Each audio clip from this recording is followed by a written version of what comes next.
Assalamualaikum, saya Khairi Raniani Surina binti Muhammad Ashraf, pengacara UATV TVPSS SK Bandar Baru Bagi saluran informasi anda.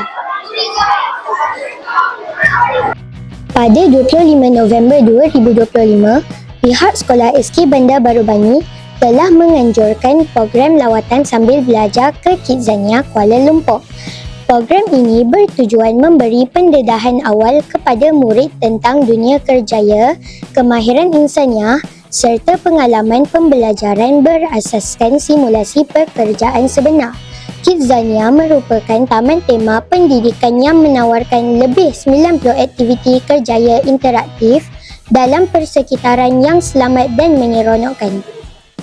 Lawatan bermula seawal pukul 7.15 pagi dengan diadakan sesi taklimat kepada murid-murid yang terlibat dan seterusnya menaiki bas sebagai pengangkutan utama.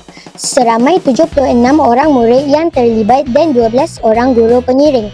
Lawatan ini dapat memupuk minat murid terhadap pelbagai kerjaya masa hadapan serta mengembangkan kemahiran komunikasi, kolaborasi dan kepimpinan. Program ini diharapkan dapat memberi pengalaman bermakna kepada murid dalam usaha membentuk generasi yang berpengetahuan, berketerampilan serta berdaya saing mengikut keperluan pendidikan masa kini. Kerjasama semua pihak amat dihargai bagi menjayakan program ini. Alhamdulillah selesai sudah lawatan ke Kidzania bagi tahun 2025. Pertamanya saya mengucapkan ribuan terima kasih kepada semua guru yang terlibat secara langsung ataupun tidak langsung bagi menjayakan lawatan ini, terutama guru-guru pengiring. Saya juga mengucapkan terima kasih kepada para mentadbir dan juga Persatuan Ibu Bapa dan Guru PIBG Sekolah Bandar Baru Bagi kerana turut bersama membantu menjayakan program ini. Okey, kenapa saya memilih Kidzania? Kidzania adalah merupakan satu tempat yang memberi pendedahan awal kepada murid-murid tentang simulasi kerjaya.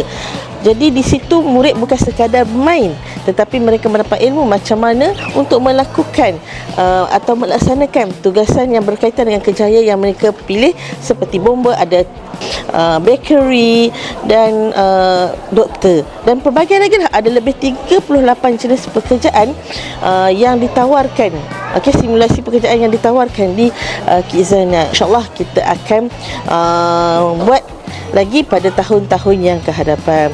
Apapun saya mengucapkan terima kasih juga kepada murid-murid yang memberi kerjasama, ibu bapa yang berminat untuk join lawatan ini, dan saya juga turut mohon maaf bagi murid-murid yang tidak berkesempatan untuk join program ini kerana tempat yang ditawarkan adalah amat terhad. Ini adalah kerana kita kena ikut SOP untuk melaksanakan lawatan. Okey, insyaAllah moga kita akan berjumpa di lawatan Kidzania yang akan datang. Terima kasih.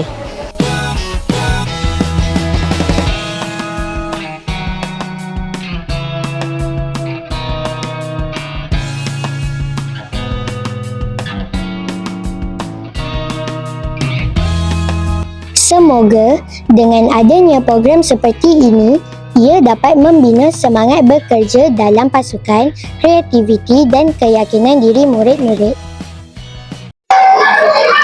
Sekian saja untuk episod kali ini. UATV saluran informasi anda. Sehingga berjumpa lagi. Assalamualaikum. Bye.